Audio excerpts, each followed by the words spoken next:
Waalaikumsalam warahmatullahi wabarakatuh. Alhamdulillah. Alhamdulillah min syururi anfusina wa sayyiati a'malina. Man yahdihillahu fala mudilla lahu wa man yudlil fala hadiya lahu. Asyhadu an la ilaha illallah wahdahu la syarika lahu wa asyhadu anna Muhammadan 'abduhu wa rasuluhu la nabiyya ba'dahu. Allahumma shalli wa sallim ala sayyidina wa maulana Muhammadin wa ala alihi wa ashabihi wa man tabi'ahum. Amma ba'du fa ya ibadallah, ittaqullaha haqqa tuqatih wa la tamutunna illa wa antum muslimun. Teman-teman, para ulama, para guru, para sesepuh dan tokoh masyarakat, hadirin hamba-hamba yang dimuliakan, khusus segenap pengurus dan jamaah mushola.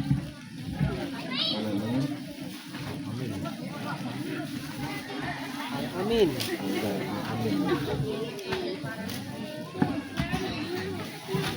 Alhamdulillah, dengan izin Allah pada malam hari ini kita semua dipertemukan di tempat ini dalam rangka membantu maulid baginda Nabi bersama Muhammad SAW. Harapan mudah-mudahan apapun yang kita lakukan semenjak dari kediaman masing-masing sampai dan selama di tempat ini hingga kembali nanti dicatat dan diterima sebagai ibadah di hadapan Allah Subhanahu wa Ta'ala. Salawat dan salam kita sampaikan ke ahli baginda Nabi besar Muhammad sallallahu alaihi wasallam beserta segenap keluarga dan sahabat yang tidak tercurah pada kita semua selaku umatnya yang selalu berusaha dan berupaya untuk berjalan sejalan dengan sunnah-sunnahnya. Mudah-mudahan yaumul qiyamah nanti kita semua mendapatkan syafaatnya.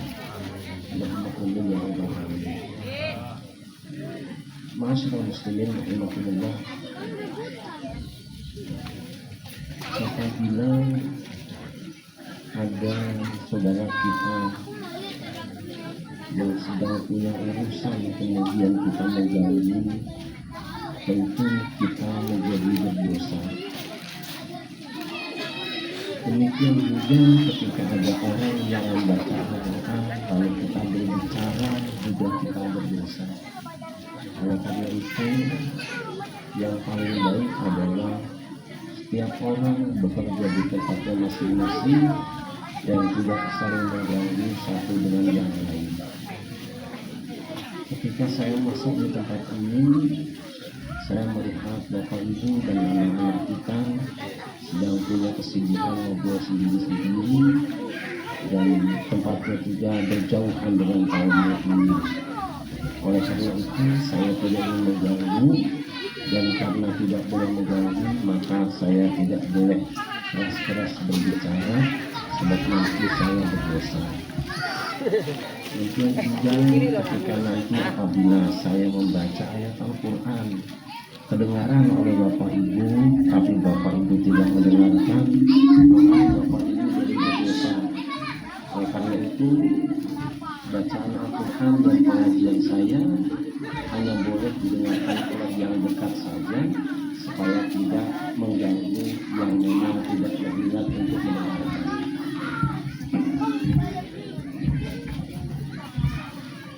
Ma'asyiral muslimin rahimahullah.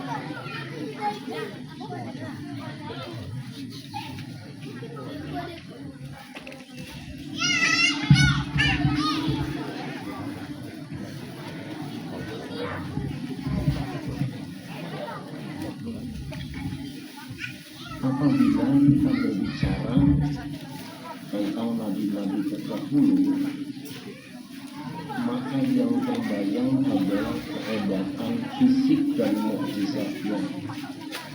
Begitulah yang diceritakan di dalam Al-Quran. Jika kita berbicara tentang nabi,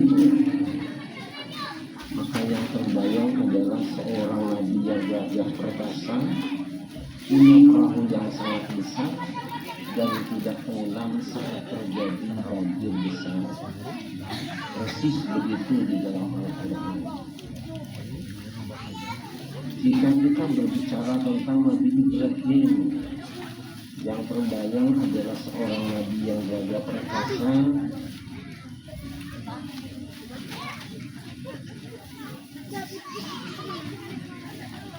yang berani menghancurkan berhala dan tidak mempan ketika dibakar api yang sangat besar.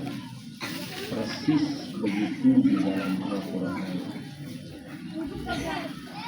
Apabila dikisahkan Nabi Musa, yang terbayang adalah dia seorang nabi yang gagah perkasa, punya tongkat yang bisa berubah menjadi ular, bisa memancarkan 12 mata air, dan bisa membelah lautan.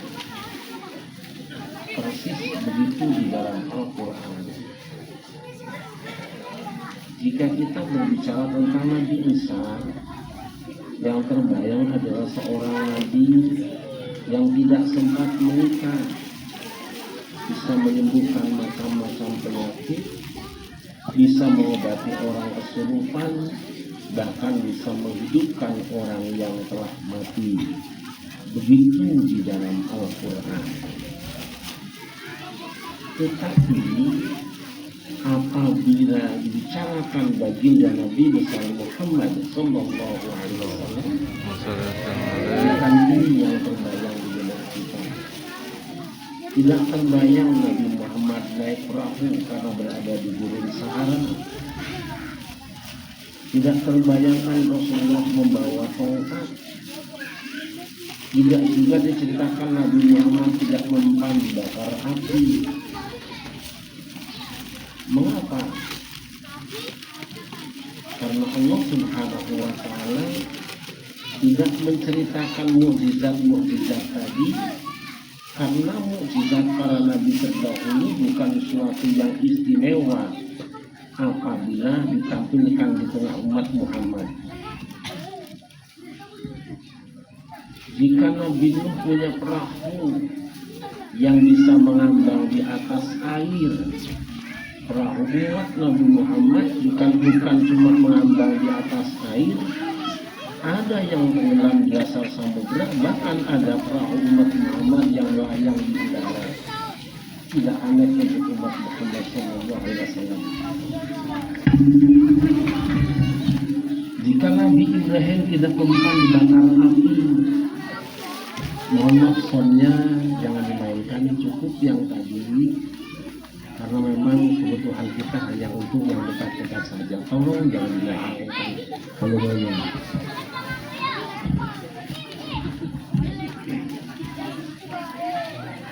Jika dikisahkan Nabi Ibrahim,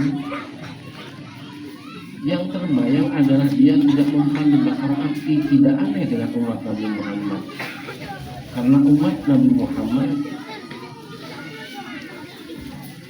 bepergian dari tempat yang jauh biasa menggunakan kereta api, minum kopi cap kapal api, anak-anak merokok juga menggunakan korek.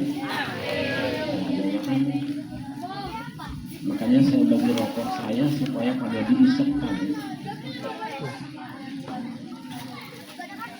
Kalau Nabi Sulaiman bisa berbicara dengan segala binatang, tidak aneh dengan umat Nabi Muhammad, karena tukang-tukang burung di pasar itu ngerti bahasa burung, bahkan mereka berkomunikasi dengan burung-burung dagangannya. Kalau Nabi Sulaiman bisa terbang dalam 1 hari sama dengan perjalanan 1 bulan, tidak aneh dengan umat Nabi Muhammad, karena umat Nabi Muhammad seorang Habibi bisa menciptakan pesawat terbang dalam jarak tempuh 1 jam 1000 km. Kalau Sulaiman terbang sendirian, Habibi bisa terbang rombongan. Tidak aneh. Seandainya Nabi Sulaiman hidup sampai sekarang, dia akan berkata, "Ya Allah, aku minta pensiun jadi seorang nabi karena aku mau dengan Habibi." Ma'asyiral muslimin rahimakumullah. Kalau Nabi Musa punya tongkat yang bisa berubah menjadi ular, tidak aneh dengan umat Nabi Muhammad. Karena banyak orang yang bisa merubah satu tangan jadi burung. Anak-anak sekarang bisa merubah uang menjadi kertas, kertas jadi uang. Orang di kampung saya di Jawa Barat ada orang yang mampu merubah singkong menjadi motor. Dia tanam singkong selama 6 bulan, singkongnya diangkat, kemudian dinaikkan ke truk, ditutup menggunakan terpal biru.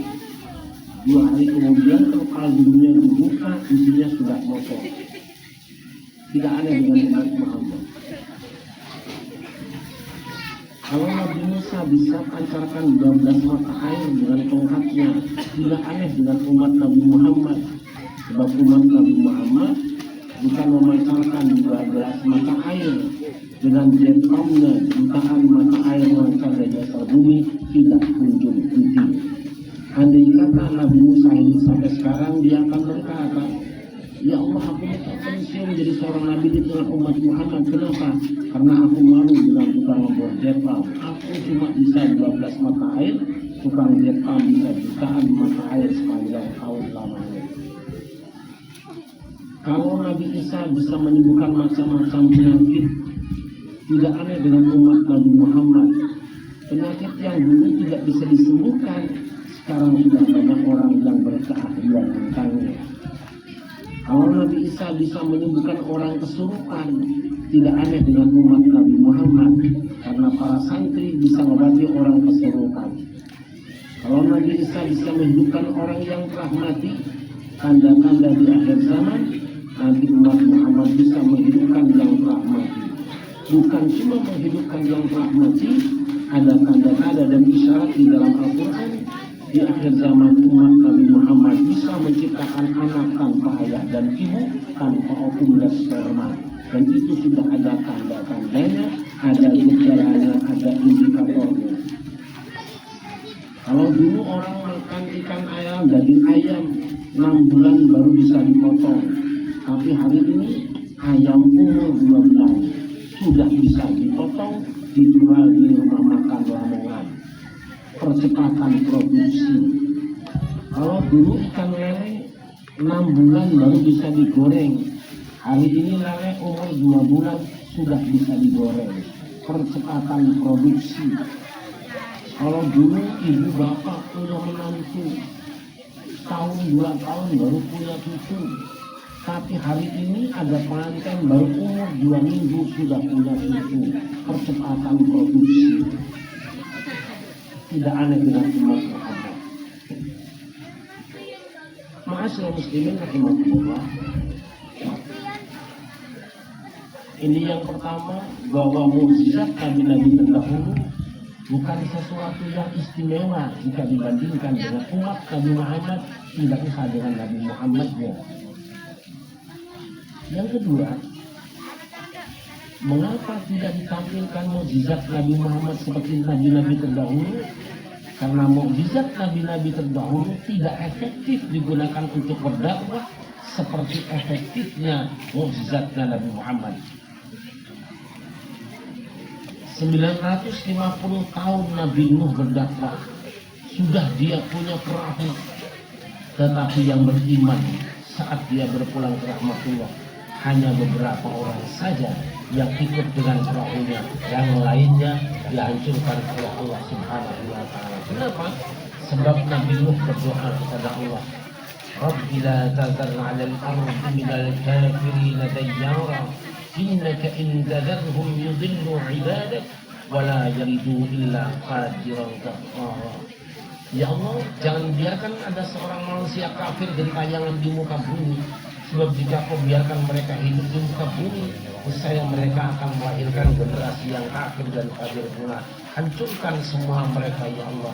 950 tahun berdakwah, yang beriman hanya yang berada di atas perahunya, sedangkan yang lainnya tenggelam di telan tsunami, hancur, tidak ada ceritanya.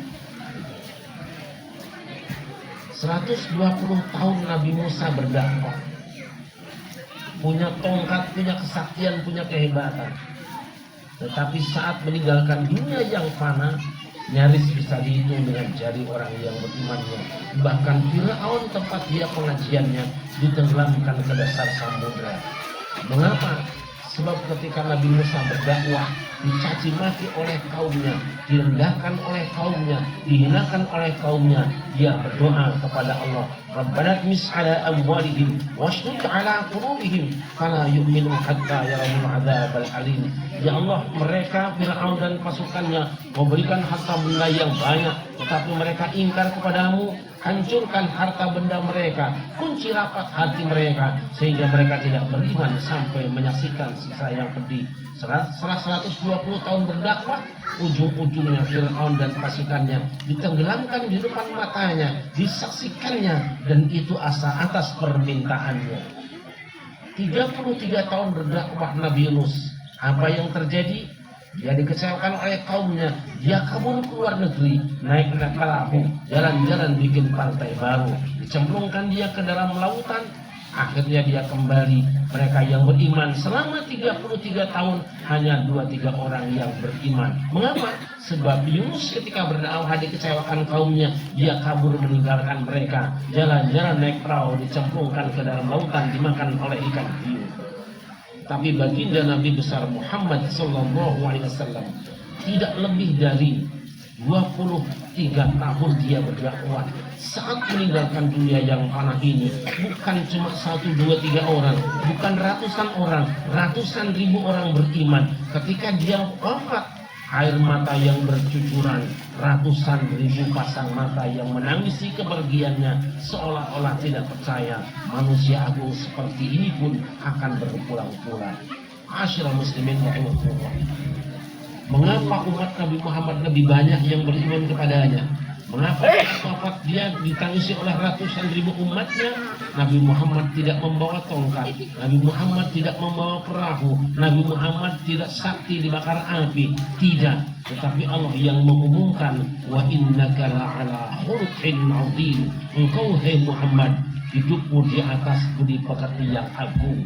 Yang mengatakan Muhammad akhlaknya agung bukan istrinya, yang mengatakan Muhammad akhlaknya agung bukan keluarganya, yang mengatakan Muhammad akhlaknya agung bukan sahabatnya, yang mengatakan Muhammad akhlaknya agung adalah Allah yang Maha Agung Sang Penciptanya. Sallallahu alaihi Muhammad. Ma'asyiral muslimin rahimahullah.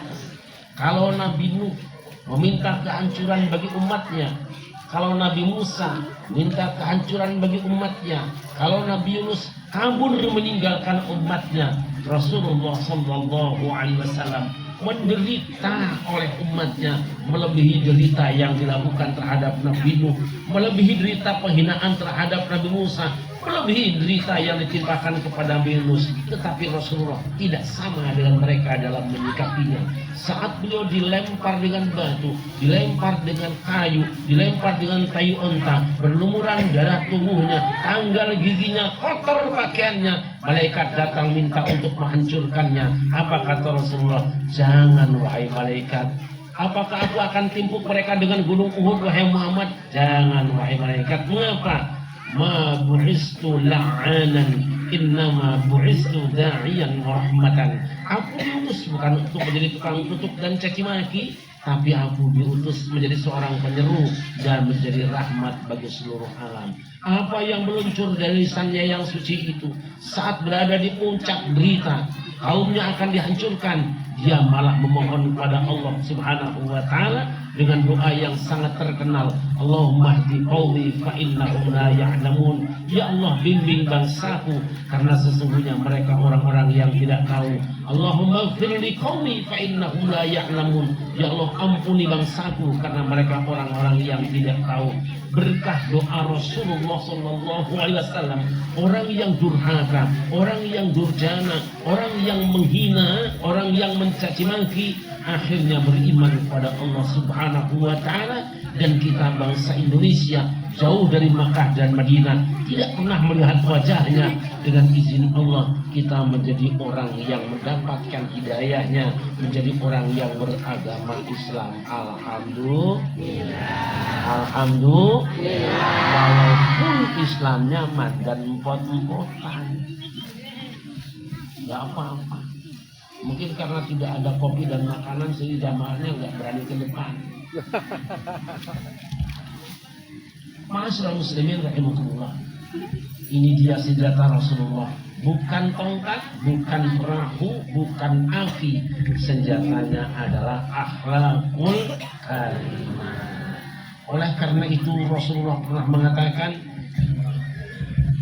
akmalul mu'minina imanan ahsanuhum khuluqa.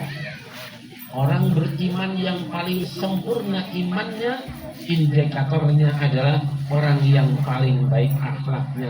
Akidah kita tidak bisa melihat dadanya, ibadah kita tidak bisa menyaksikan siang dan malamnya, tapi akhlak kita semua akan berhadapan dengan sentuhannya. Ukuran keimanan seseorang ditandai dengan ketinggian akhlaknya. Itulah ciri umat Islam yang paling sempurna akhlaknya.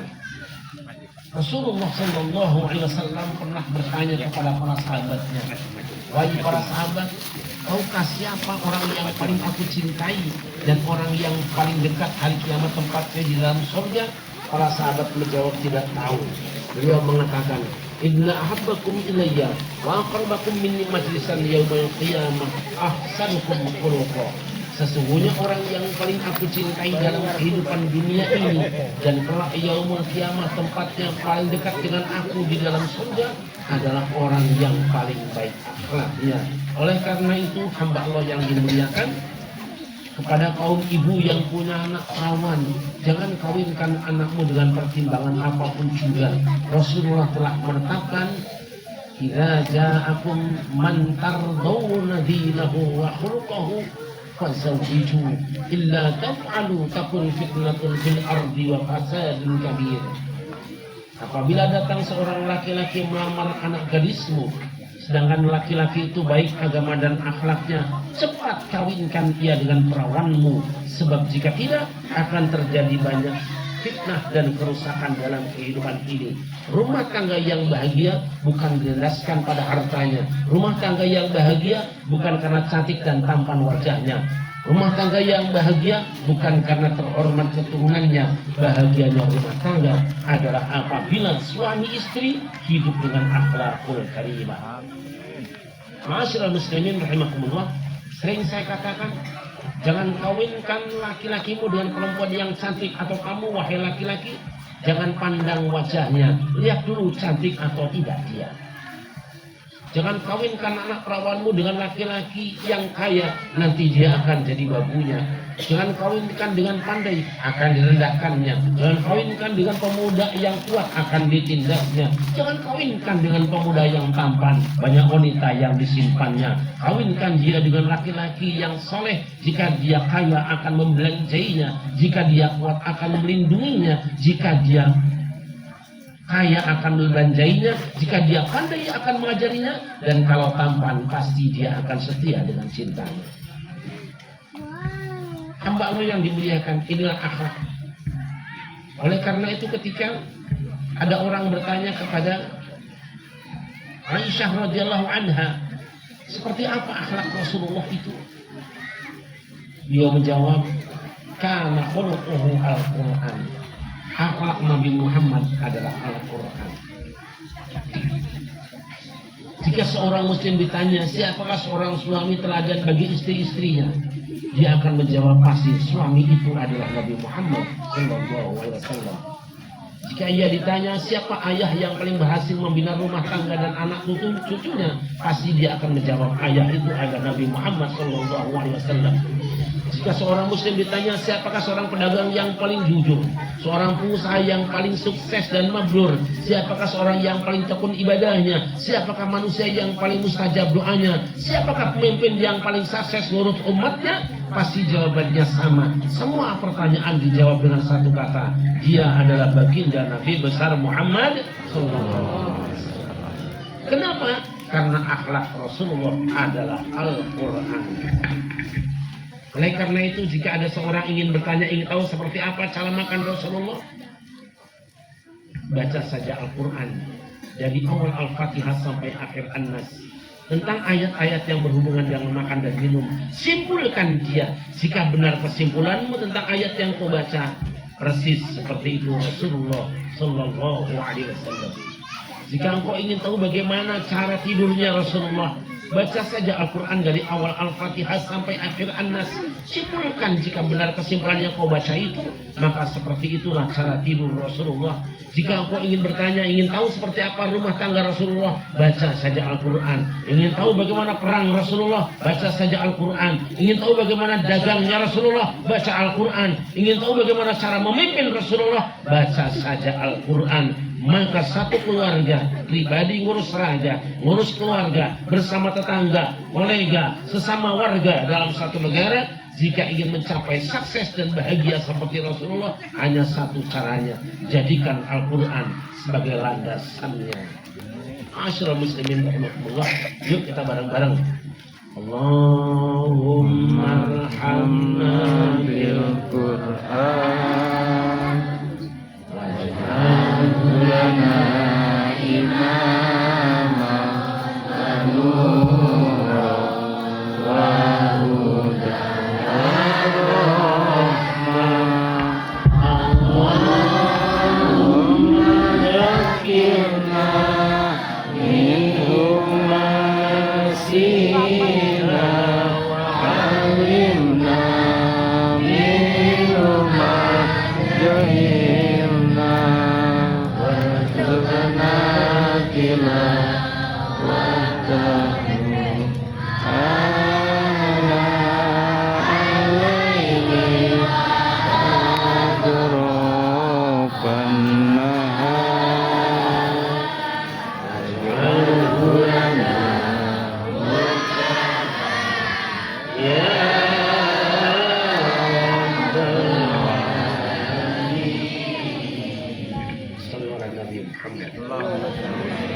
Sallallahu Muhammad.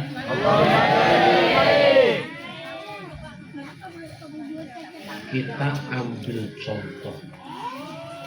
Mengapa Rasulullah Sallallahu Alaihi Wasallam sukses dalam berumah tangga? Karena Rasulullah dalam berumah tangga menggunakan Al-Quran. Hambalan berapa?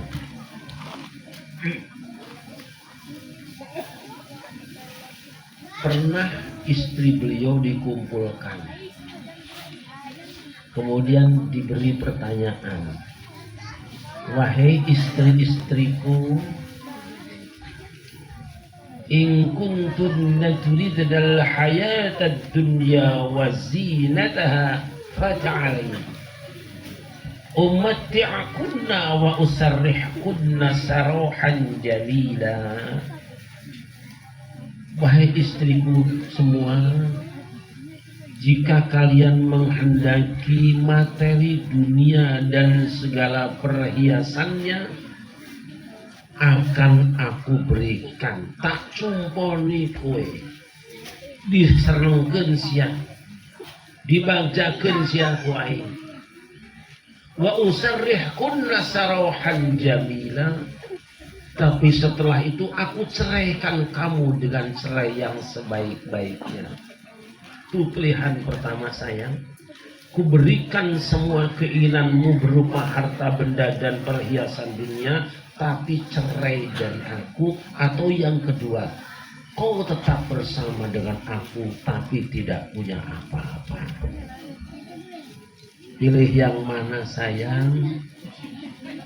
Apa kata istrinya? Wahai Rasulullah, daripada aku punya dunia dan segala isinya tapi kau tidak ada di sampingku, lebih baik aku tidak punya apa-apa, asal kau perkenankan aku tetap bersamamu. Hebat apa hebat? Sekarang tanyakan kepada Bu RT. Umpamanya Pak RT sakit kencing manis 2 tahun dan punggungnya sudah bolong. Umpama. Lalu Pak RT berkata kepada Bu RT, sayang, 2 tahun sudah aku sakit, kau sabar merawatku, tapi belum tahu kapan kesembuhanku. Aku masih ingat punya tabungan di BRI sebanyak 2 miliar sayang. Panjenengan mau ngerawat aku dulu atau ngurusin rekeningnya dulu sayang? Kira-kira jawaban Bu RT gimana? Tidak. Saya yakin kalau Bu RT di sini tidak akan pilih itu. Dia akan berkata, sayang, sejak pertama aku jadi kekasihmu dan kau jadi suamiku, seluruh hidupku telah kucerahkan demi kebahagiaanmu. Percayalah, aku tidak akan pernah pergi dari sisimu. Tapi ngomong-ngomong, mana rekening itu? Kira-kira lebih semangat ngurus Pak RT-nya atau merawat rekeningnya? Rancok itu.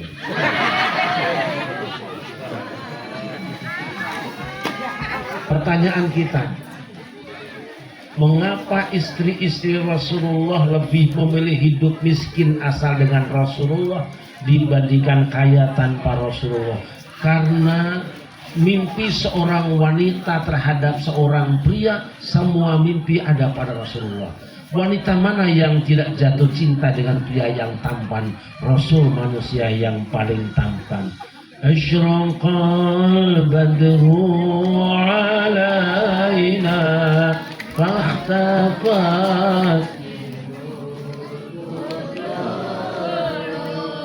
misla husnika ma ra'ayna qattu ya wajha sururi. Allah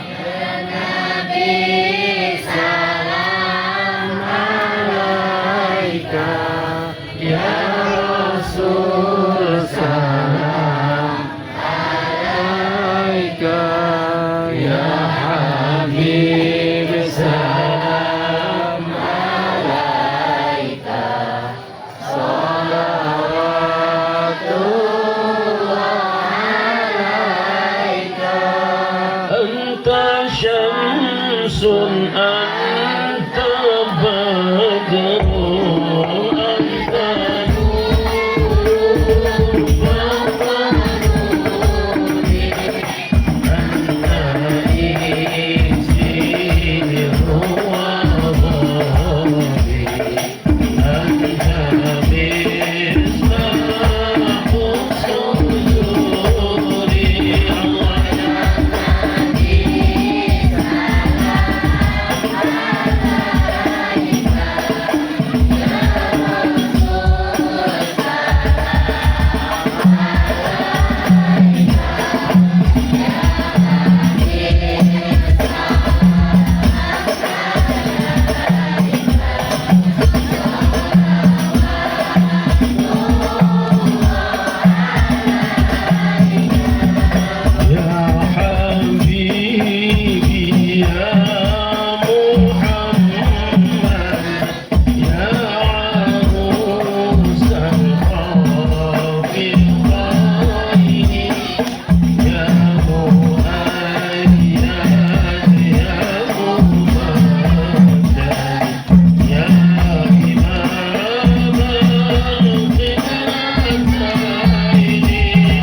Nabi Muhammad. Wala Muhammad.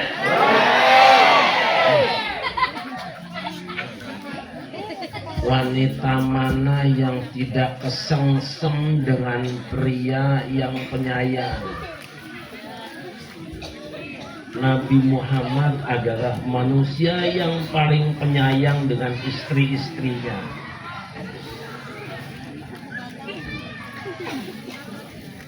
Gimana sayangnya? Dalam sebuah hadis disebutkan, maka idza ghadibat zaujatuhu wa du'ayatuhu ala katfiha wa qala Allahumma ighfir laha dhanbaha wa adhib ghayra qalbiha wa a'idha minal fitan. Rasulullah itu kalau istrinya sedang marah, dia tumpangkan tangan di atas pundaknya lalu berdoa kepada Allah, ya Allah ampuni dosa istriku ini, hilangkan luka hatinya, selamatkan ia dari berbagai fitnah dunia. Izinkan saya bertanya dengan ibu-ibu, jika suami seperti itu hebat apa tidak? Senang apa tidak? Pengen apa tidak? Yang di rumah kayak gitu apa tidak?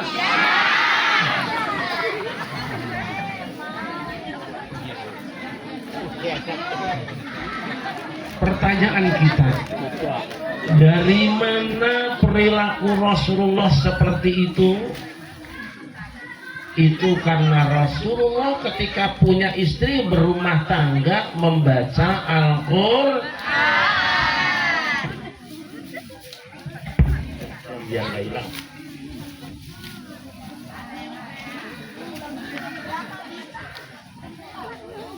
Al-Quran yang mana tentang Nabi Ayub? Bu, bu,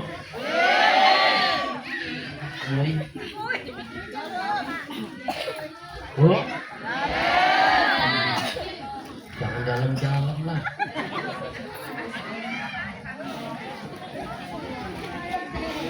Ini malam apa sih? Pantesan dalam-dalam.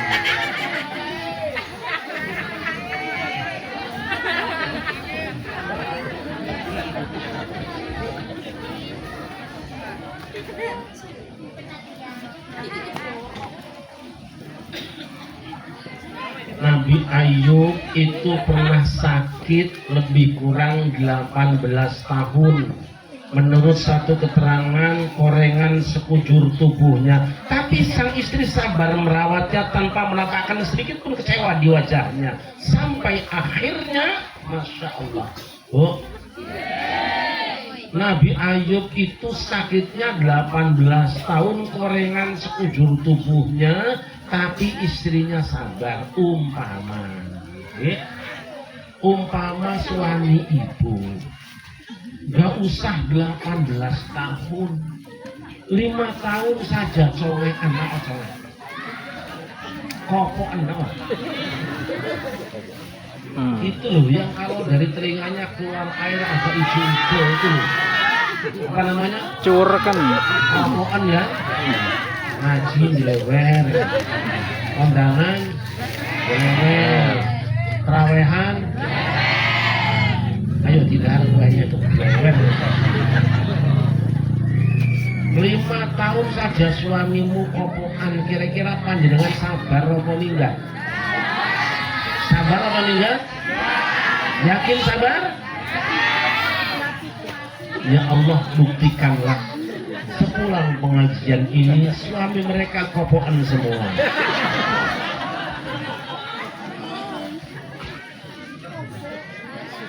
Tapi istri Nabi Ayub sabarnya sangat luar biasa sampai pada akhirnya istri Nabi Ayub membuat kecewa, menjual barang kesayangan Nabi Ayub. Nabi Ayub sumpah, aku bersumpah kalau satu saat aku diberikan kesembuhan, ku cambuk kamu sebanyak 100 kali. Sembuh. Bahasan sembuh. Nabi Ayub bukan cambuk istrinya, malah dipanggil sayang, sini sayang. Apa mas? Baru saja Ayub ingin menyentuh istrinya, sudah ada panggilan Allah, Ayub tahan dulu. Terus pun Gusti, tahan dulu. Kenapa? Jangan sentuh istrimu. Kenapa? Jangan sentuh istrimu sebelum kau laksanakan sumpahmu. Sumpah apa Gusti? Jangan pura-pura lupa seperti yang di Senayan Ayub. Bukankah engkau pernah bersumpah akan cambuk istrimu sebanyak 100 kali, tidak kau memberikan kesembuhan dari sakitmu? Betul. Cambuk istrimu, buatan Gusti. Cambuk istrimu, kewasaan di Gusti. Cambuk istrimu, tidak ya Allah. Kenapa? Ya Allah, Bagaimana aku akan cambuk seorang wanita yang 9 bulan mengandungkan anakku? Bagaimana aku akan cambuk seorang wanita yang 2 tahun menyusukan anakku? Dan bagaimana aku akan cambuk seorang wanita yang 18 tahun merawat sakitku? Ya Allah, lalu hukumlah aku, tapi jangan paksa aku cambuk dia. Allah tahu Ayub tidak mengingkari janji dan sumpahnya, terbukti dia mengakuinya. Dan Allah juga tahu dia tidak ingin kabur dari tanggung jawabnya, terbukti dia tidak kabur dan tidak mencari pengacara. Tapi Allah tahu Ayub sayang dengan istrinya. Lalu Allah memberikan SP3. Takhudh biyadika diqtan tadrib bihi wa la tahnas inna wajadnahu sabiran ni'mal 'abdu innahu awwab.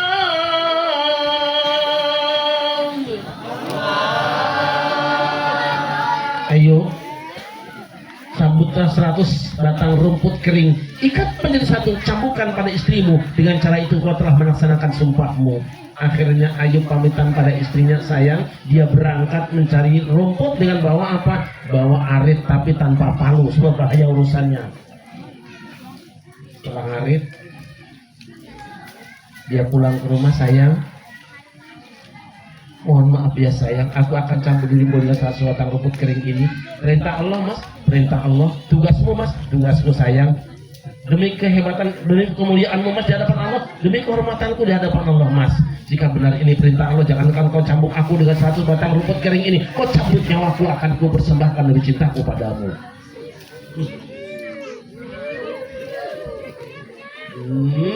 Persis BRT.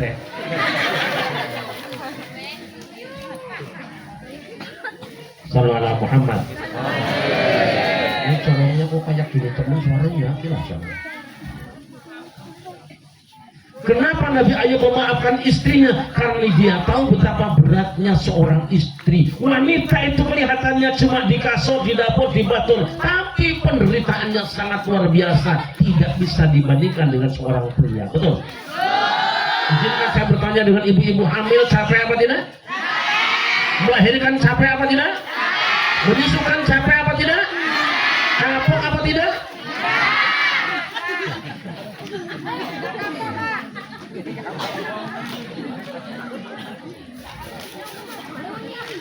Bagaimana dengan kita? Jika kita seorang pemain badminton, mentang-mentang punya tukang backhand, tukang cemes, ketika istrinya sedang marah, apa yang kita lakukan? Ya kepret dia, menangis dia tunjuk mukanya.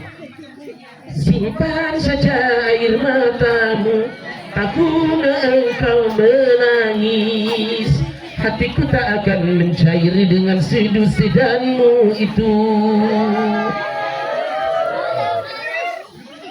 Ketika istrinya manis main kencang, dia cemas, mukanya jebret. Dia berteriak, mas maafkan aku, walaupun tangismu darah, hatiku tak akan iba. Aku sudah bosan melihat permainan sandiwaramu. Sudah sering kali. Udah punya kaset Masya Allah. Inilah rumah tangga Rasulullah. Dia mencontoh dari apa yang dikisahkan dalam Al-Quran.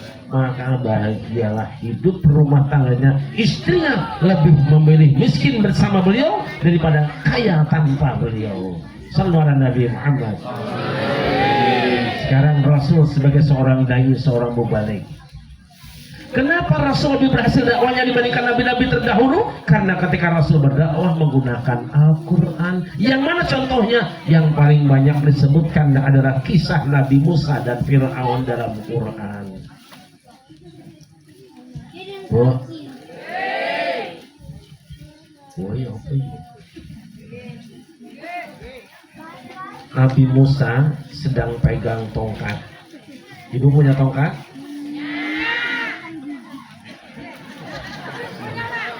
Begitu dia buka kantong langsung terang. Pikiranmu itu.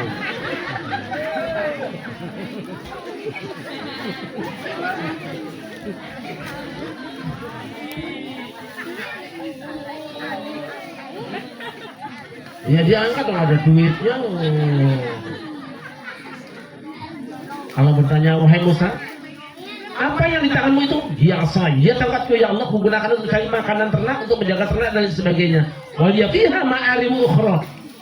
Apa itu tongkat? Tongkat itu adalah lambang. Dia ranting pohon. Ranting pohon yang mana? Ranting pohon yang sudah tidak ada daunnya, tidak ada kulitnya, tidak ada cabang-cabangnya, dan dia sudah terlepas dari pohonnya. Tongkat adalah gambaran preman, gambaran orang kecil ya kecil yang tidak berguna di hadapan orang banyak. Tapi walaupun dia tidak ada nilainya, tidak gunanya, tidak ada nyawanya, tidak ada getahnya, tapi dia dibawa pergi kemana saja oleh Musa. Pengajian dibawa, angon kambing dibawa, silaturahmi dibawa. Artinya apa? Jangan suka menghina preman. Kiai mubalik, jangan merasa suci sendiri, jangan suka menghina orang-orang yang lemah dan tidak berpunya. Kita tidak tahu siapa yang berguna di antara kita. Ini dakwah. Coba Musa, lemparkan tongkatmu itu. Begitu tongkatnya dilemparkan berubah menjadi seekor ular. Musa gemeteran ketakutan. Aja wedimus. Jangan takut. Tongkat dilemparkan menjadi ular. Kalau katakan ambil ya Musa. Begitu diambil kembali menjadi tongkat. Itu kan ilmunya orang Indonesia. Dulu orang Indonesia sedang zikir, sedang wirid, tiba-tiba dapat muncul ular, ditangkap jadi keris. Nah itu. Sedang zikir, sedang wirid, datang ular besar, tangkap jadi mandau. Nah itu ilmunya orang Indonesia. Makanya ibu-ibu kalau nanti ada kita, suami kita sedang zikir, kemudian datang ular, tolong Pak RT tangkap tuh ularnya, insya Allah dirotol. Jadi ibu-ibu kalau malam Jumat ini nanti tiba-tiba di kasur datang ular,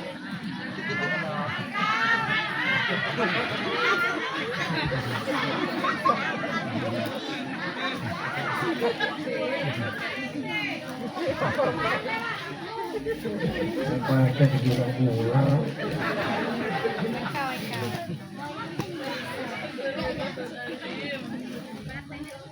Musa dipanggil oleh Fir'aun karena dianggap setelah melakukan teror, dianggap teroris. Musa berangkat, dia tidak mengarahkan pasukan, tidak menuduh Fir'aun melakukan penistaan, dia berangkat ke sana. Begitu sampai di keraton Fir'aun, tukang-tukang sihir Fir'aun melemparkan tali-talinya berubah menjadi ular. Seret! Peti Musa. Ya Musa, akmil wala takhaf. Wahai Musa, hadapin dia, hadapin mereka, jangan takut.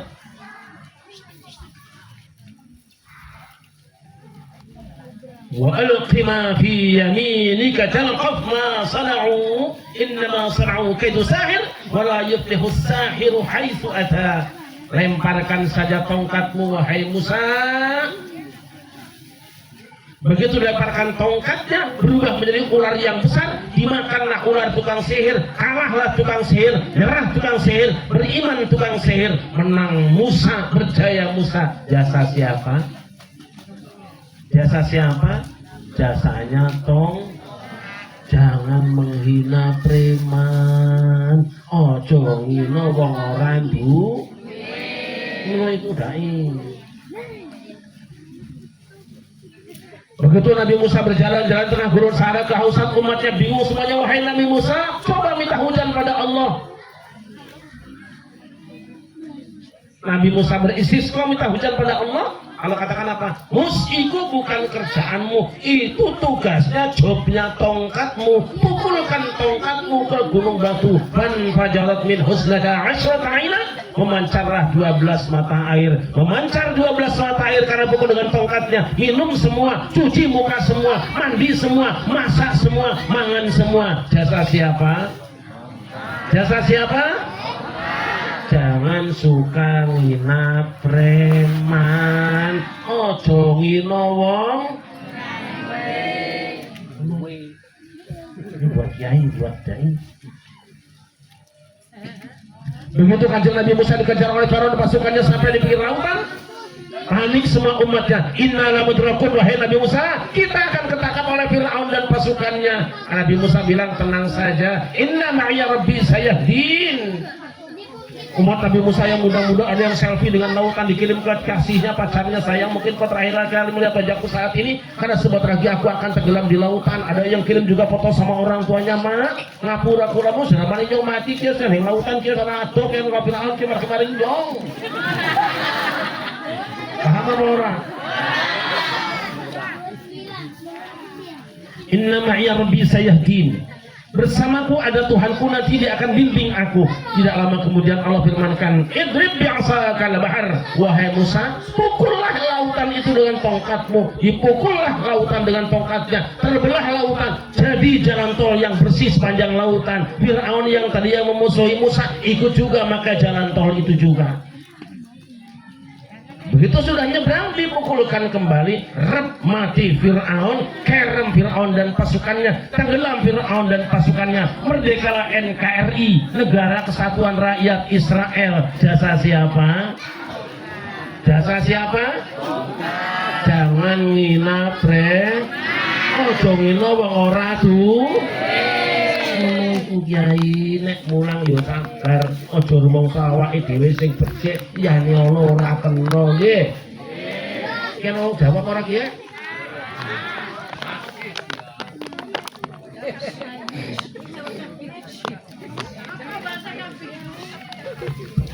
Begitulah dalam berdakwah, libatkan semua komponen masyarakat. Kiai nggak akan bisa bikin mushola, nggak bisa, wong kiainya bukan tukang tembok. Sing tukang temboknya bukan kiainya, soalnya kalau tukang tembok jadi kiainya nembok wis ada orang imami. Terima kita dengan keadaan kita. Maka seorang dai tidak akan berhasil dakwahnya apabila di dalam berdakwahnya merasa bener dewe, baik dewe, nginoliyane. Jelas badan? Jelas badan? Sekarang Nabi Muhammad sebagai seorang pemimpin. Kenapa Kanjeng Nabi Muhammad berhasil sebagai seorang pemimpin lebih berhasil dibandingkan dengan yang lainnya? Karena ketika Nabi Muhammad menjadi pemimpin, saat pemimpin menggunakan Al-Quran. Siapa contohnya? Kanjeng Nabi Sulaiman. Kanjeng Nabi Sulaiman itu seorang raja, seorang nabi, seorang ulama, seorang tokoh, orang kaya, konglomerat dan pinter. Apa hebatnya Sulaiman? Yang pertama, Sulaiman itu bisa berbicara dengan segala binatang. Artinya apa? Komunikasi dengan semua rakyatnya, sama kiai akrab, sama ulama akrab, sama orang kaya akrab, sama orang miskin akrab, sama kere akrab, sama preman akrab, sama bajingan akrab. Tapi bukan arti kalau akrab dengan bajingan jadi bajingan, yang akrab dengan kere bukan berarti pilih jadi kere. Akrab dengan orang nakal berarti jadi orang nakal, tapi itu adalah perhatian terhadap semua rakyatnya. Itu Sulaiman. Yang kedua, Sulaiman pernah dialog, masih yang pertama berdialog dengan kaumnya. Sama monyet ngobrol, sama kucing ngobrol, sama manuk ngobrol. Dan yang kedua, Kanjeng Nabi Sulaiman itu suka belusukan ke tengah masyarakat. Kalau pemimpin selama ini tinggal di ibu kota, cuma tinggal di kantor kepresidenan, tapi Sulaiman berjalan-jalan sampai ke Lembah Semut. Lembah Semut itu daerah penghasil sarang semut, ujung sebuah negara yang selama ini tidak pernah dikunjungi. Hatta idza ataw ala wadi an-naml qalat namlatu ya ayyuhan naml udkhulu masakinakum la yahtimannakum Sulaiman wa junuduhu wa hum la yash'urun. Nabi Sulaiman itu datang ke Lembah Semut. Lembah Semut itu apa? Ada yang mengatakan daerah tempat semut, benar, tapi ada yang mengatakan itu nama kampung. Saking kampungnya di ujung jauh dari ibu kota, mungkin sebelah timur, sebuah negara yang paling timur. Itu Lembah Semut, kebetulan penghasil sarang semut. Itu daerah mana itu? Kalau di Indonesia penghasil sarang semut di mana? Papua.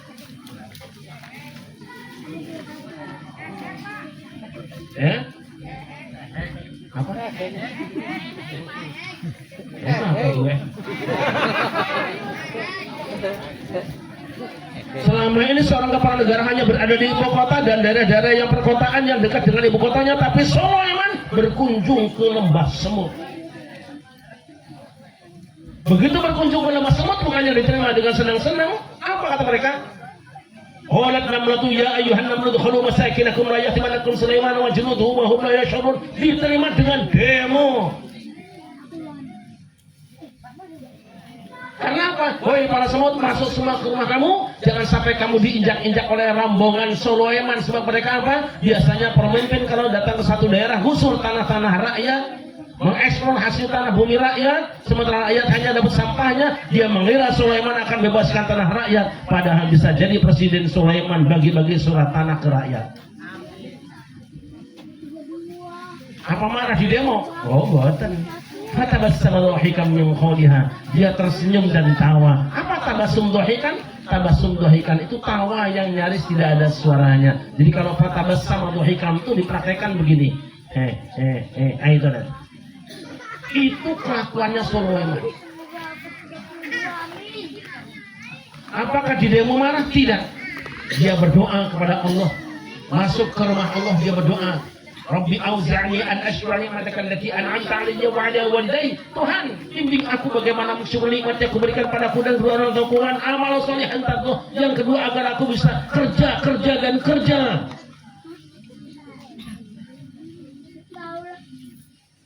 Jadi maunya apa?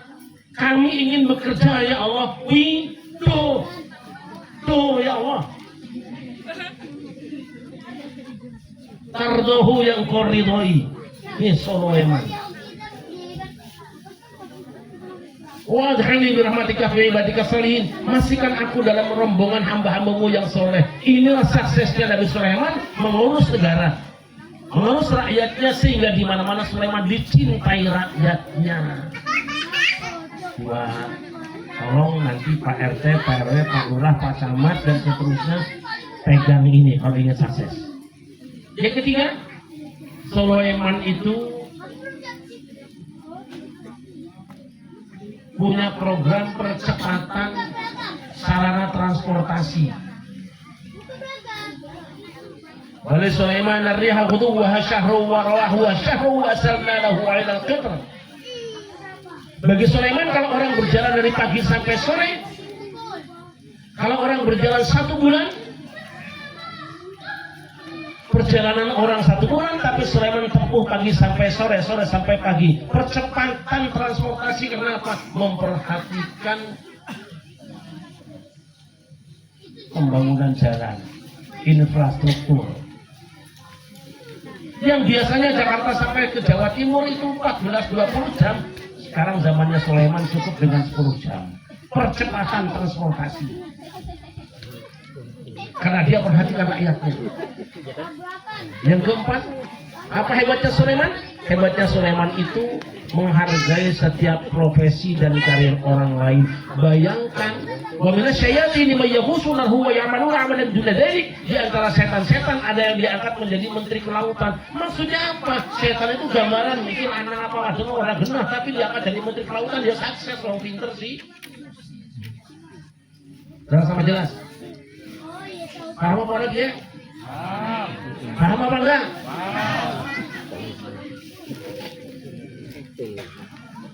Kemudian Kanjeng Nabi Sulaiman juga mengangkat setiap orang, setiap karir dihargai. Contohnya apa? Satu saat Sulaiman sedang upacara seperti ini, tiba-tiba ada satu tempat yang kosong. Dia tahu yang kosong itu adalah Hudhud. Siapa Hudhud? Hudhud itu ada sekar burung. Apa itu burung? Burung itu mano. Apa itu mano? Mano itu binatang kecil yang biasanya nongkrong di atas pohon, berangkat pagi pulang petang. Penggawainya cuma nyanyi-nyanyi di panggung. Dihargai penyanyi dangdut juga. Sebab bisa jadi penyanyi dangdut bisa bikin partai politik walaupun nggak masuk DPR.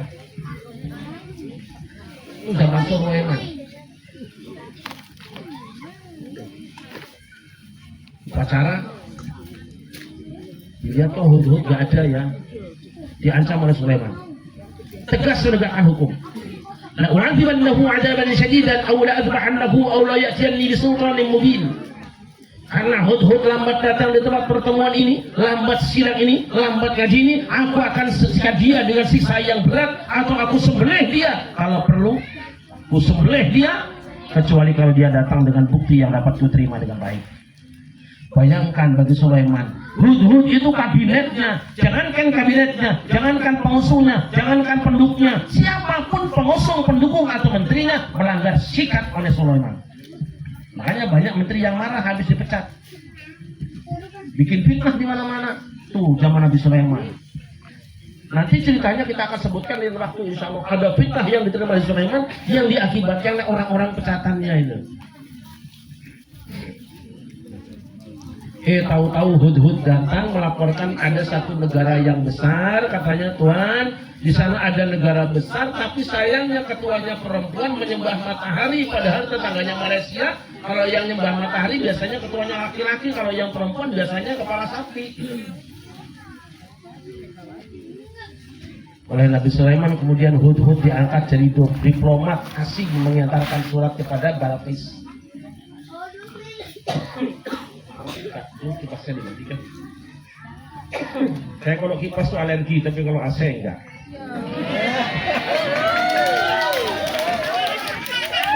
Abang desa yang ngono itu sudah berlalu bagiku.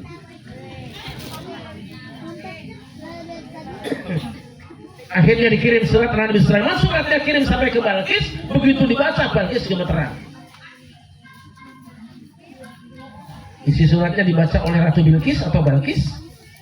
Innahu min Sulaiman wa innahu bismillahirrahmanirrahim alla ta'lu alayya tu'atuni muslimin. Wahai Balqis, surat ini datang dari Sulaiman. Bismillahirrahmanirrahim. Datang serahkan dirimu, jangan menantang aku. Begitu dibaca suratnya gemeter. Kenapa gemeter? Karena ada bismillahnya. Kok bismillah ampuh? Sebab si nulis Nabi Sulaiman rajanya. Yang bikin wafaknya Nabi Sulaiman. Walaupun cuma bismillah tok dibaca bikin gemeter Ratu Bilqis. Nah kalau yang nulisnya Departemen Agama dicetak juga 30 juz orang tuh separuh ini dikorupsi kok ya. Tentaranya usul nahnu ulu quwwati wa ulu basin syadidi wal amru ilaikum dari madza takbirin Tuan Ratu. Kami adalah pasukan super power, senjata kami lengkap, pengalaman kami banyak, dan fisik kami kuat. Perintah penjalangan yang menentukan. Ayo perintahkan kami serang dia. Dan perintah kue. Gemeter dia. Akhirnya Balqis kirimkan hadiah buat Sulaiman. Ketika datang ke istana Sulaiman, apa Sulaiman jawab? Ma'atani Allahu khairum mimma atakum bal antum bihadiyatikum tafrahun. Apa yang Allah berikan padaku lebih baik dibandingkan yang diberikan pada kamu. Kamu untuk pede lagi, balikin hadiahnya. Pakai transfer saja Tuhan, transfer apaan nanti juga ketahuan lama-lama 74 kilogram emas ketahuan di kampung saya. Bawa jadinya disimpan bisa saja, waktu itu kan belum ada WA kan.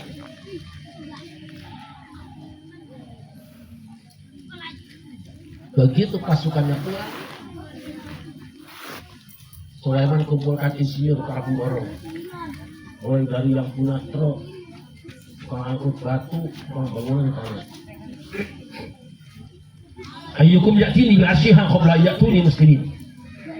Hei para insinyur, para pemborong, siapa di antara kalian yang bisa memindahkan singgasana Balqis ke sini sebelum mereka menyerahkan diri? Rupanya memang pemindahan ibu kota itu zaman Sulaiman.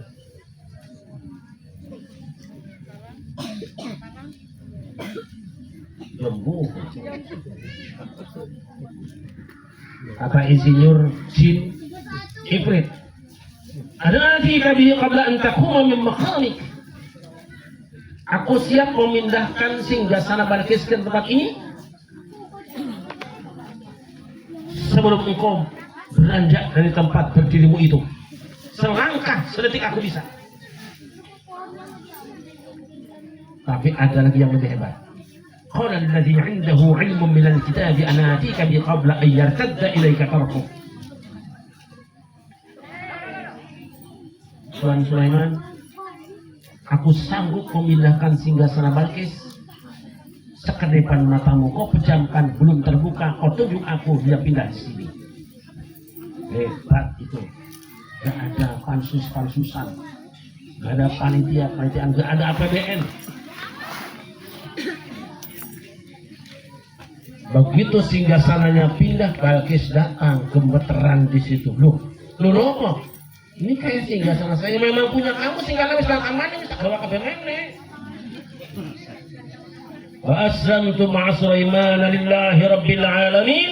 Yang tadinya musuh lawan politik di Pilpres akhirnya masuk jadi menterinya Sulaiman dan sekarang sudah menjadi presiden juga.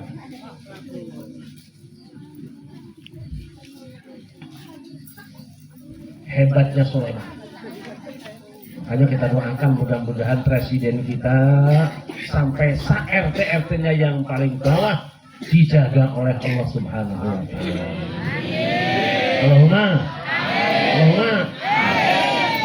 Bayangkan presiden kita tuh Masya Allah Jokowi mikir rakyat sampai kurus. Prabowo mikir rakyat sampai nggak sempet kawin. Kira-kira mikirin siapa gue? Wah, kok begini?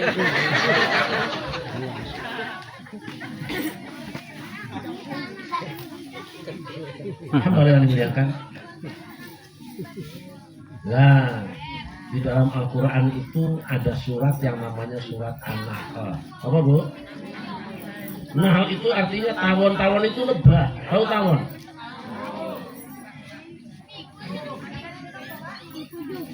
Kenapa dinamakan dengan surat An-Nahl, surat tawon? Karena di dalamnya dikisahkan tentang tawon yang jadi pelajaran bagi umat manusia. Kita singkat saja. Apa sihnya tawon? Yang pertama, tawon itu tidak pernah merubah seragamnya. Seragamnya sama, sunnahnya sama dari dulu. Yang kedua, tawon itu menjaga kejamaahan. Makanya tawon itu ahlus sunnah wal.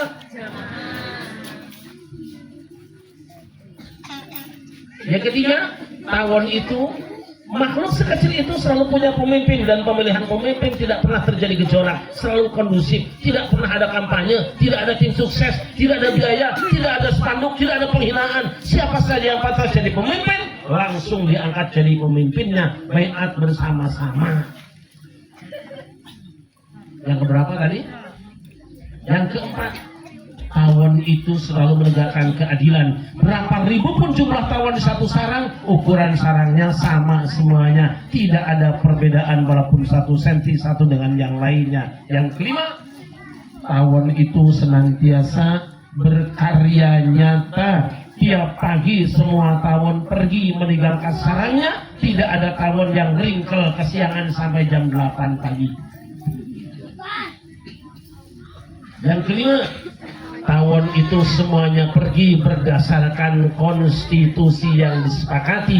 Kalau perintah konstitusi, mereka akan memproduk madu yang manis, semua hanya mencari yang manis. Kalau perintahnya akan bikin madu yang pahit, semua hanya mencari yang pahit. Kalau akan membuat yang asam, semua tawon hanya mencari yang asam. Tidak pernah ada tawon yang melakukan pengoplosan madu. Hamba Allah. Yang keenam, apa yang dihasilkan oleh tawon? Madu.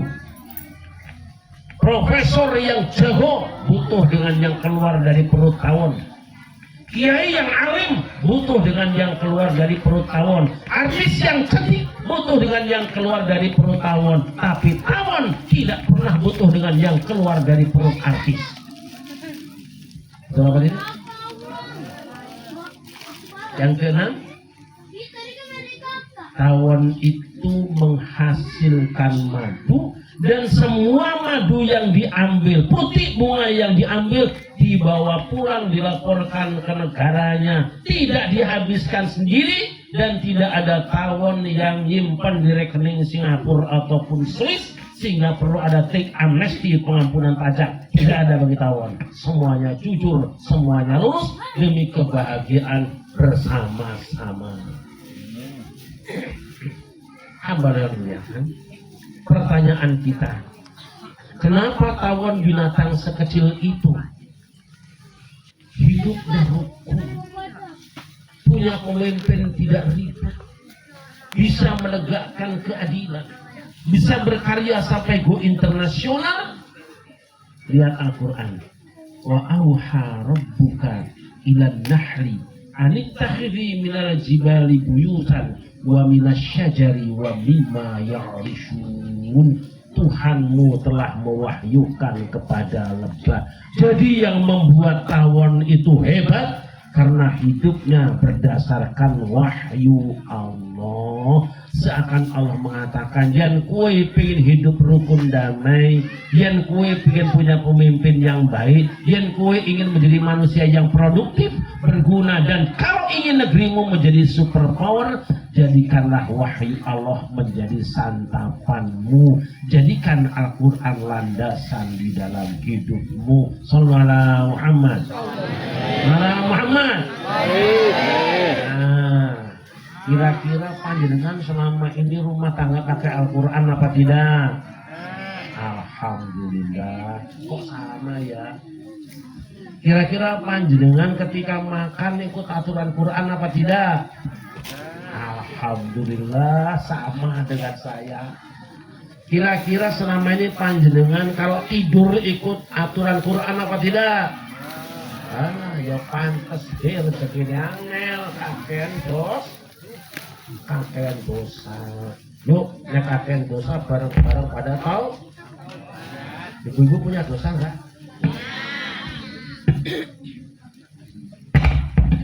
Siapa yang bilang banyak dosanya tadi siapa tadi?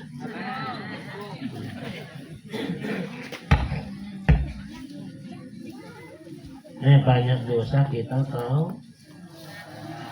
Sebab apa? La yanzilul bala illa bidzambin wa la yadhhabu illa bitaubatin. Bencana tidak akan turun kecuali dengan dosa manusia, dan dia tidak akan pergi kecuali dia bertobat pada Allah Subhanahu wa taala. Jadi yang bikin sempit rezeki itu karena kita banyak dosa. Supaya lapang rezeki kudu wah, dosa banyak kiai, lebih banyak ampunan Allah. Kesalahanku besar kiai, lebih besar ampunan Allah. Bukankah kanjeng Nabi Musa juga pernah membunuh seseorang, nyatanya diangkat jadi kalimullah? Bukankah Umar bin Khattab juga pernah mengubur hidup-hidup anaknya sampai mati depan matanya, nyatanya diangkat jadi khalifahnya Rasulullah? Bukan Rabi'ah Hawiyah juga seorang pasir kenamaan, sudah banyak pelanggaran, nyatanya diangkat dari Rasulullah? Bukankah Syahatawatul Ghulam juga